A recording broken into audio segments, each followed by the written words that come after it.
நித்திய ஸ்துதிக்குரிய பரிசுத்த கருணைக்கு பக்தியாய் ஆராதனை நித்திசையும் புரிவோம்.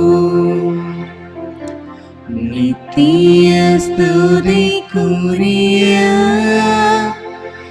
பரிசுத்த கருணைக்கு பக்தியாய் ஆராதனை நித்திசையும் புரிவோம். நித்திய ஸ்துதிக்குரிய பரிசுத்த கருணைக்கு பக்தியாய் ஆராதனை நித்திசையும் புரிவோம்.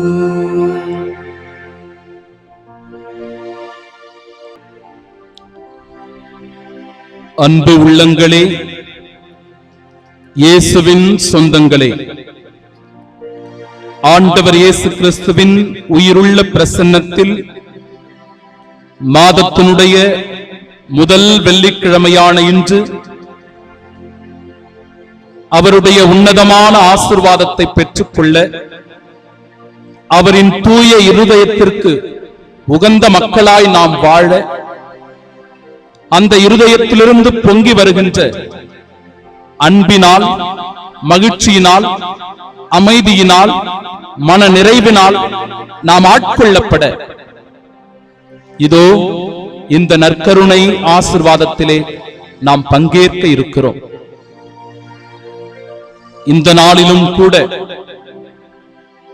விவிலியத்தில் குறிப்பிடப்படுகிற எல்கானா, அன்னா என்கிற தம்பதியருக்கு ஆண்டவர் செய்த அற்புத நிகழ்வை நினைவு கூர்ந்து அவர்கள் பெற்ற அந்த ஆசீர்வாதத்தை நாமும் நம்முடைய குடும்பமும் பெற்றுக்கொள்ள உருக்கத்தோடு ஜெபிக்க இருக்கிறோம். அன்னாளுக்கு மனமிறங்கிய ஆண்டவர், அவருக்கு அற்புத அதிசயத்தை செய்த தெய்வம் இதோ நமக்காக, நம் குடும்பத்திற்காக அதே ஆசீர்வாதத்தை தந்து அற்புத அதிசயங்களை நம் குடும்பங்களிலும் நிகழ்த்த இருக்கிறார். நம்பிக்கை, விசுவாசத்தோடு, பக்தியோடு இணைந்து இந்த ஆராதனையிலே பங்கெடுப்போமாக. திருப்பாடல் 27 தியானித்து, ஆண்டவரே நீரே என் பாறை, நீரே என் அரண் என்று சொல்லி நாம் பாடி ஜெபிக்க இருக்கிறோம். ஆண்டவரே என் ஒளி, அவரே என் மீட்பு, யாருக்கு நான் அஞ்ச வேண்டும்? ஆண்டவரே என் உயிருக்கு அடைக்கலம், யாருக்கு நான் அஞ்சு நடுங்க வேண்டும் என்று சொல்லி ஆண்டவருடைய வார்த்தை நமக்கு ஆறுதலை தருகிறது, தேறுதலை தருகிறது. உருக்கத்தோடு பக்தியோடு பாடி ஆண்டவரை போற்றி புகழ்வோமா.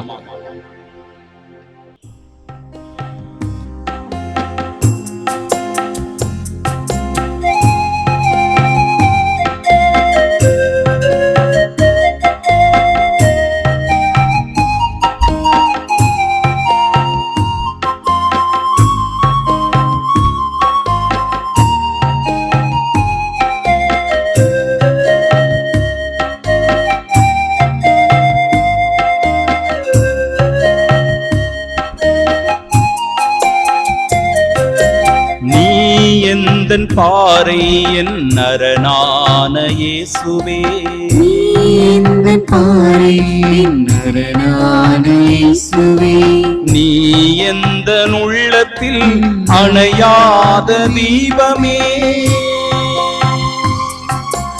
அணையாத தீபமே இயேசுவே, இயேசுவே, இயேசுவே, இயேசுவே. நான் ஆண்டவரிடம் ஒரு விண்ணப்பம் செய்தேன், அதையே நான் நாடி தேடுவேன். ஆண்டவரின் இல்லத்தில் என் வாழ்நாளெல்லாம் நான் குடியிருக்க வேண்டும். அவரது கோவிலில் அவரது திருவுளத்தை முகத்தை நான் கண்டறிய வேண்டும் என்று திருப்பாடல் வரிகள் அழகாய் சொல்லுகிறது. ஆண்டவரே, நான் மன்றாடும் போது என் குரலை கேட்டருளும். என் மீது நீர் இரக்கம் கொண்டு எனக்கு பதிலளித்தருளும். புறப்படு, ஆண்டவரது முகத்தை நாடு என்றது என் உள்ளம். ஆண்டவரே, உன் முகத்தையே நாடுவேன். எனக்கு ஆசீர் அளிப்பீராக, என் மீது அருளை பொழிவீராக.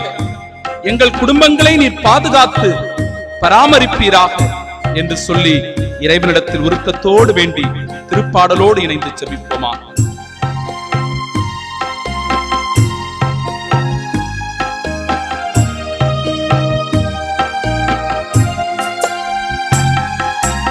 ஒளி கொண்டு தேடினார் இருளில்லுமோ, உன் துணையில் வாழ்க்கையில் துயர் வெல்லுமோ.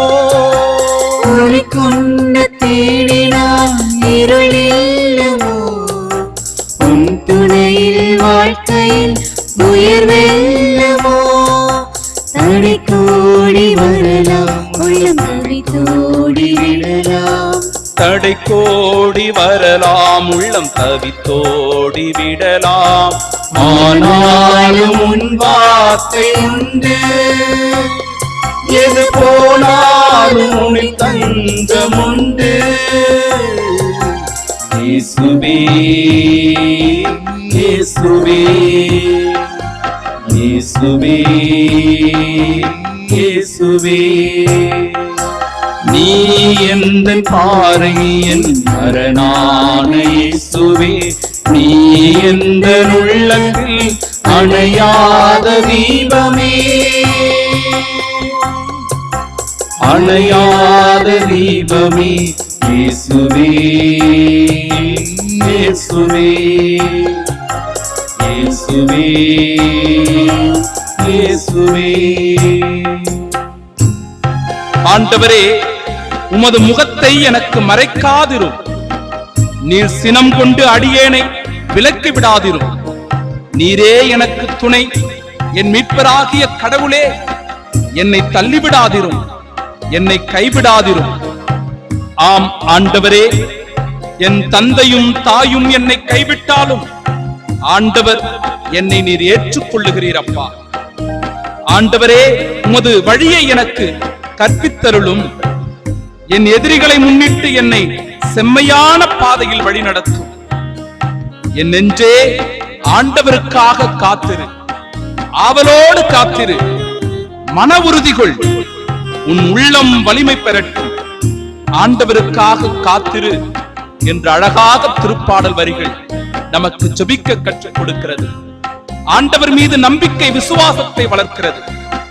உருக்கத்தோடு பாடி ஆண்டவரை மகிமைப்படுத்துவோம். அவருடைய ஆசீருக்காக இறைஞ்சு வேண்டுவோமாக.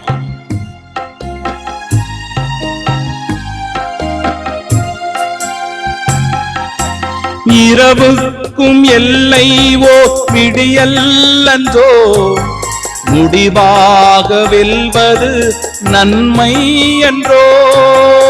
இரவுக்கும் எல்லையோ விடியல்லன்றோ, முடிவாக வெல்வது நன்மை என்றோ.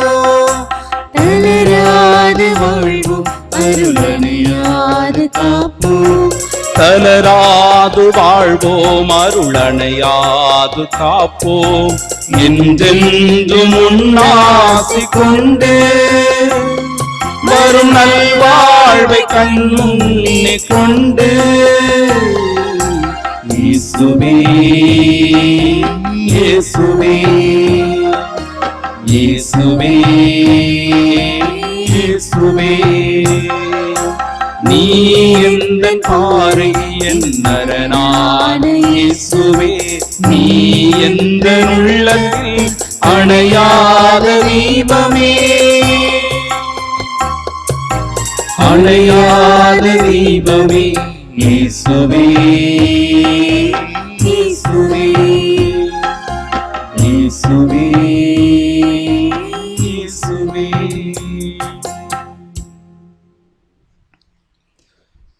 எல்கானா, அன்னா என்கிற தம்பதியர்கள் எப்ராஹிம் மலைநாட்டைச் சேர்ந்த அன்பான தம்பதியர்கள்.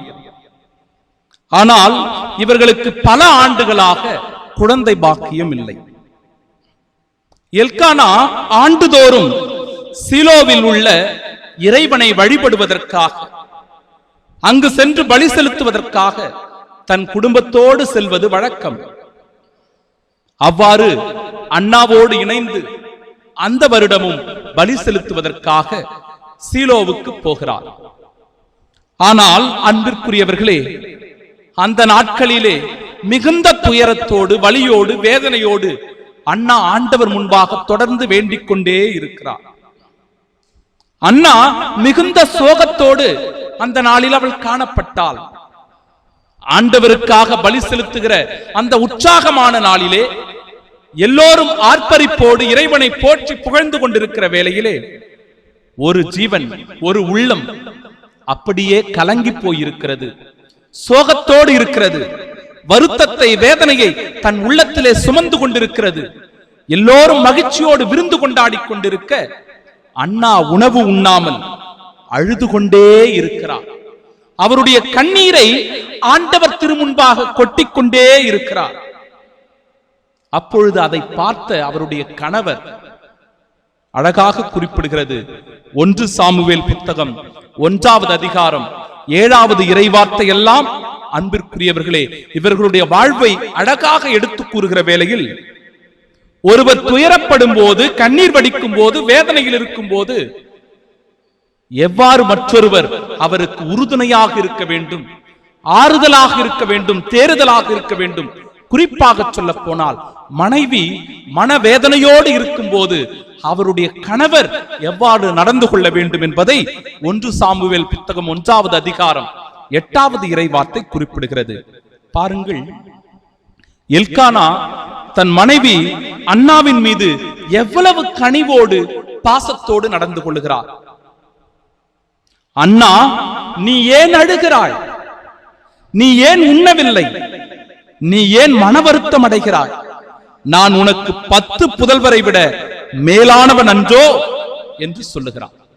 அண்ணாவுக்கு ஒரு வருத்தம், இவ்வளவு நாட்கள் ஆகிறது, ஆண்டவர் எனக்கு ஒரு குழந்தை பாக்கியத்தை கொடுக்கவில்லையே என்கிற துயரமும் வேதனையும் அவரை வாட்டி வதைத்துக் கொண்டிருக்கிறது.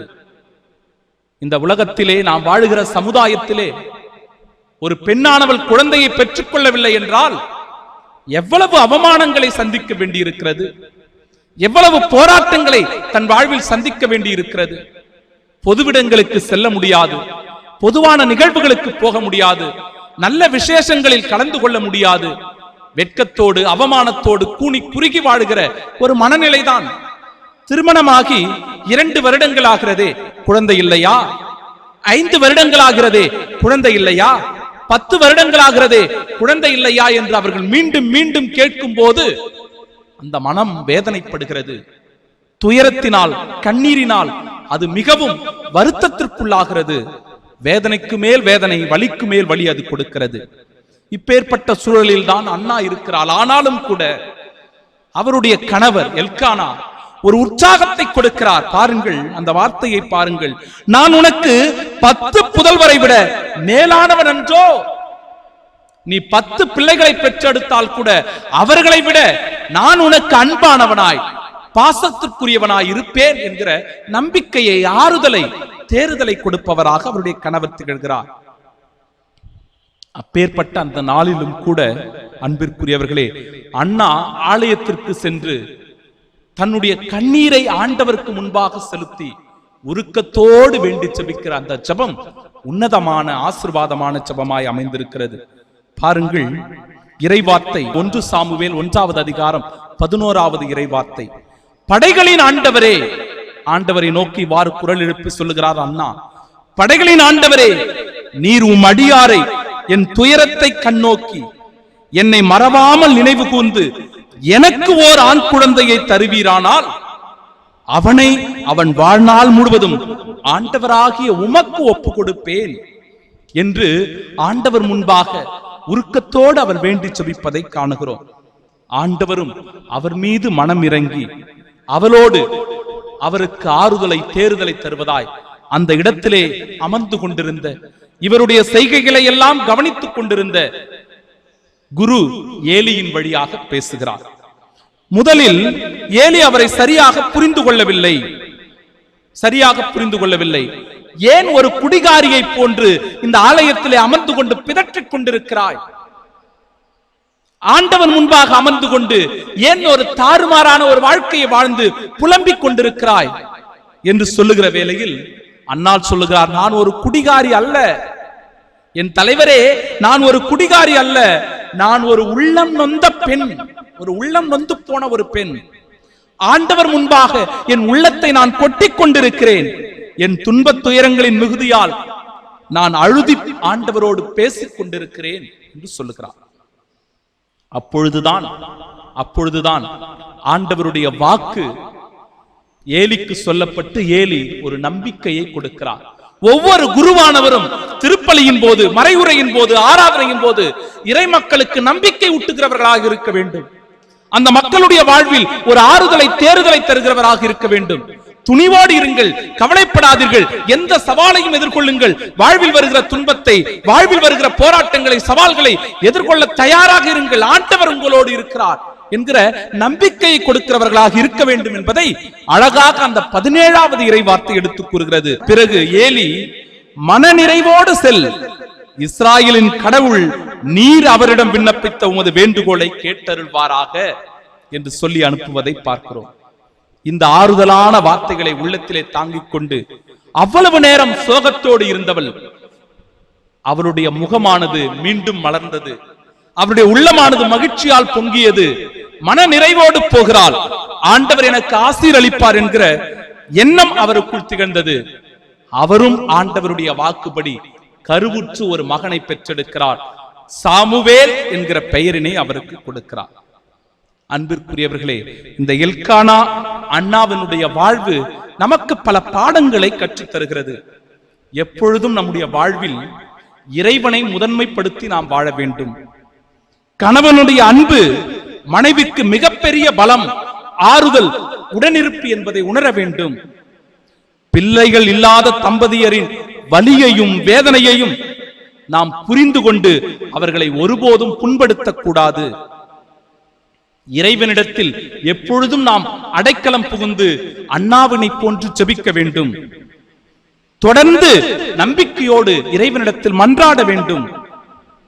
அண்ணாவினுடைய வலிமை மிக்க ஜெபம் நமக்கும் நம் குடும்பத்திற்கும் ஒரு ஆறுதல், ஒரு தேறுதல், ஒரு நம்பிக்கை என்பதை உணர வேண்டும். குருவானவருடைய ஆறுதல் வார்த்தை எப்பொழுதும் நாம் செவி கொடுக்கும் போது அது நமக்கு வலிமையை தருகிறது, நம்பிக்கையை தருகிறது என்பதை உணர வேண்டும். வாக்கு மாறாத இறைவன் ஒருபோதும் நம் விண்ணப்பத்தை புறக்கணிக்க மாட்டார், அதை நிறைவேற்றுவார். கொடுத்த வாக்குறுதியை அவர் நிறைவேற்றுவார் என்பதை நாம் உணர்ந்து கொள்ள வேண்டும். நாமும் இறைவனுக்கு கொடுக்கிற அந்த வாக்குறுதியை பிரம்மாணிக்கத்தோடு நிறைவேற்ற வேண்டும். தொடர்ந்து விடாமுயற்சியோடும் நம்பிக்கையோடும் ஜெபிக்க வேண்டும் என்பதுதான் எல்கானா அண்ணாவினுடைய அழகான குடும்பம் நமக்கு கற்றுத் தருகிற பாடம். இந்த மாதத்தினுடைய முதல் வெள்ளிக்கிழமையிலே ஆண்டவருடைய திருச்சந்நிதிக்கு வந்திருக்கிற நீங்கள் எல்லோரும் நிறைவாய் ஆசீர்வதிக்கப்பட, ஆபத்துகள், தீங்குகள், விபத்துகள், நோய் நொடிகளிலிருந்து இந்த மாதம் முழுவதும் பாதுகாக்க இறைவன் உங்களோடு உடனிருந்து வழிநடத்துவாராக, உங்களுக்கு நிறைவான ஆசீரை வழங்குவாராக என்று சொல்லி இறைவனிடத்தில் நாம் உருக்கத்தோடு ஜெபிப்போம். நான் உன்னை விட்டு விலகுவதில்லை, உன்னை கைவிடுவதில்லை என்று சொல்லி பாடி ஜெபிப்போமாக.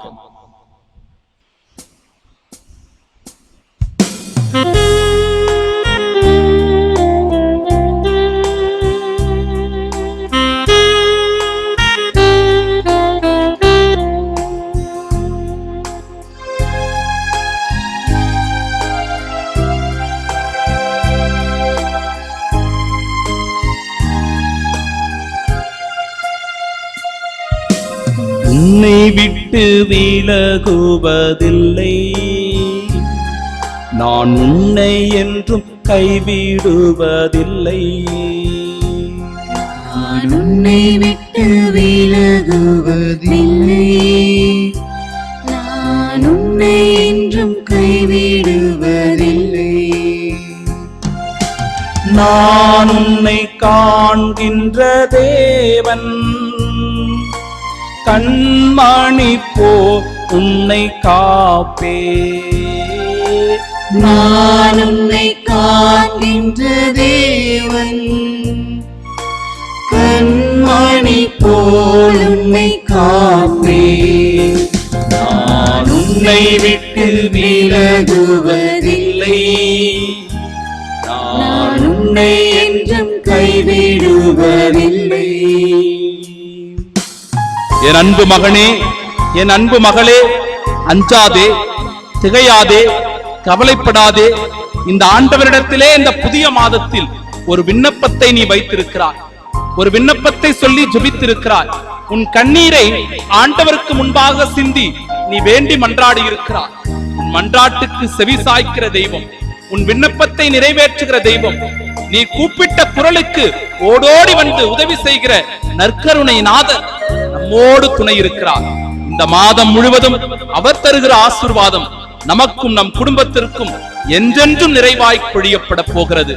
ஆண்டவருடைய நம்பிக்கையான வார்த்தைகள் நமக்கு ஆற்றலை, சக்தியை, வல்லமையை தரப்போகிறது. ஆண்டவர் தருகிற இந்த அருளும் ஆசீரும் நமக்கு இந்த மாதம் முழுவதும் எல்லா ஆபத்துகள், தீங்குகள், விபத்துகள், நோய் நொடிகளிலிருந்து பாதுகாப்பை தரப்போகிறது. உருக்கத்தோடு நம்மையும் நம் குடும்பத்தையும் இந்த இறைவன் திருப்பாதம் சமர்ப்பித்து நற்கருணை நாதருடைய உன்னதமான ஆசீர்வாதத்தை பெற்றுக்கொள்ள நாம் செபிப்போமாக.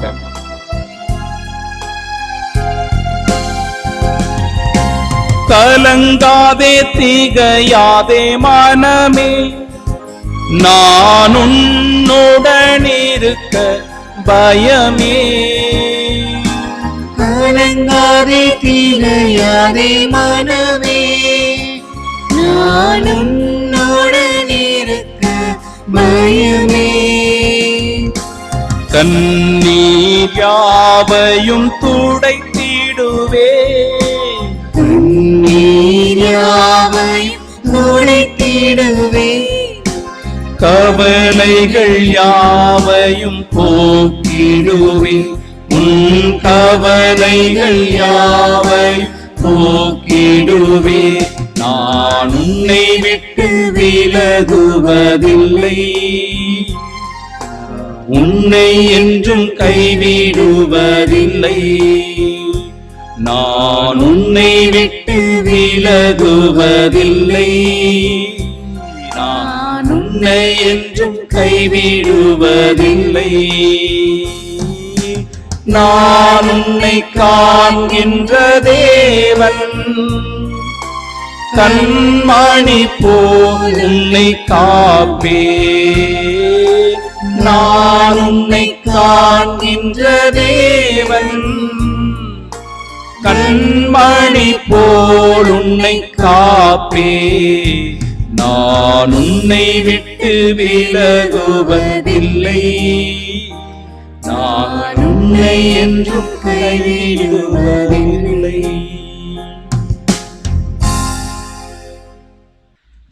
நம் ஆண்டவர் இயேசு கிறிஸ்துவிடம் நம்மையே அர்ப்பணம் செய்தவர்களாய் நம்மையும் நம் குடும்பத்தையும் இந்த தூய இருதயத்திடம் அர்ப்பணம் செய்து இம்மாதத்தின் உன்னதமான ஆசீரை பெற்றுக்கொள்ள ஜெபிப்போமாக.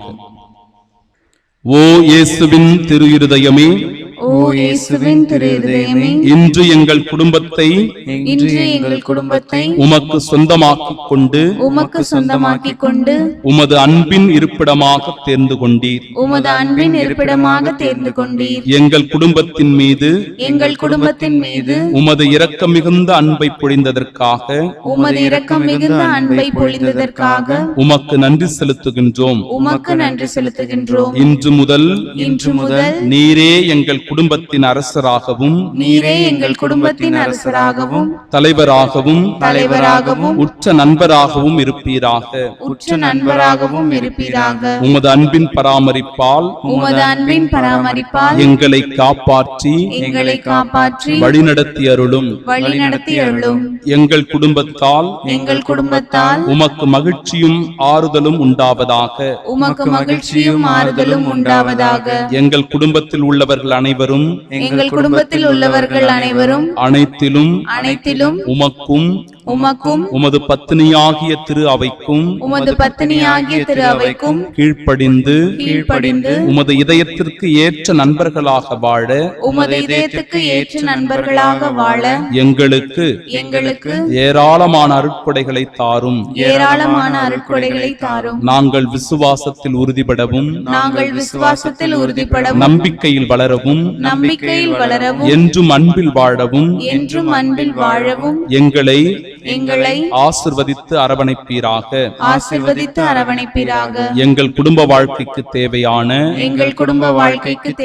புண்ணியங்களான தாழ்ச்சி சாந்தம் பொறுமை முதலிய நற்பண்புகளில் நாங்கள் சிறந்து விளங்கி மன ஒற்றுமையும் சமாதானமும் பெறுவோமாக எங்கள் வீட்டில் உள்ள அனைவரும்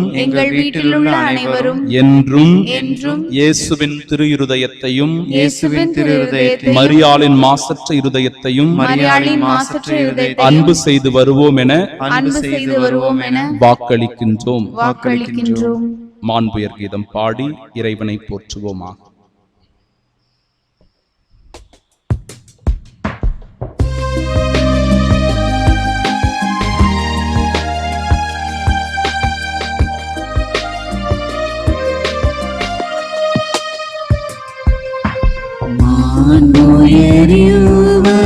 சாதனத்தை தாழ்ந்து பணிந்து ஆராதிப்போம்.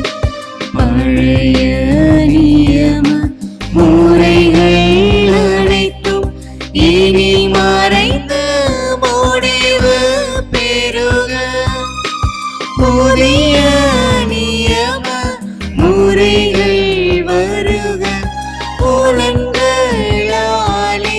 மனிதன் இதனை அறிய இயலும். குறையை நீக்க விசுவாசத்தின் உதவி பெறுக. பிதாவர்க்கும் சுதனவர்க்கும் புகழ்ச்சியோடு வெற்றியாக்கும். மீட்பின் பெருமை மகிமையோடு வலிமை வாழ்த்து யாவுமாக. இருவரிடமாய் வருகின்றவரா தூய ஆவி ஆனவர்க்கும் அளவில்லாத சம புகழ்ச்சி என்றுமே உண்டாக. ஆமென்.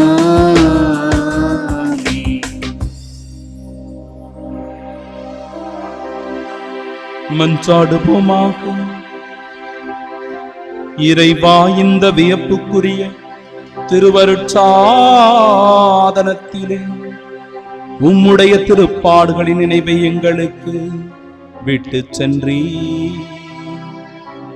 உமது திருவுடல் திரு ரத்தம் இவற்றின் மறைபொருளை வணங்கும் நாங்கள்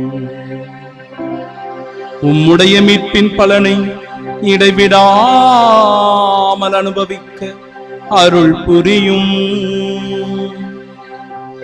தந்தையாகிய இறைவனோடு தூய ஆவியாரின் ஒன்றிப்பில் என்றென்றும் வாழ்ந்து ஆட்சி செய்கின்ற உம்மை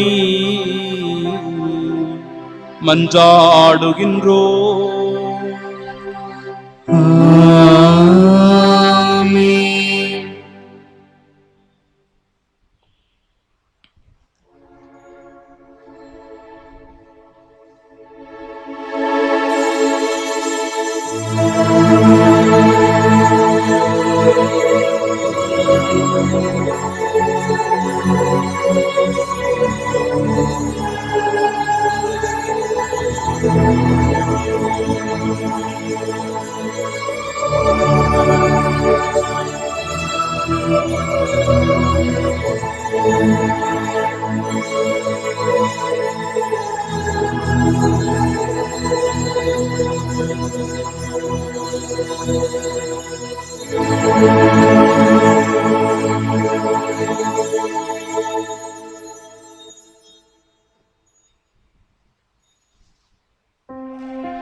நித்திய ஸ்துதிக்குரிய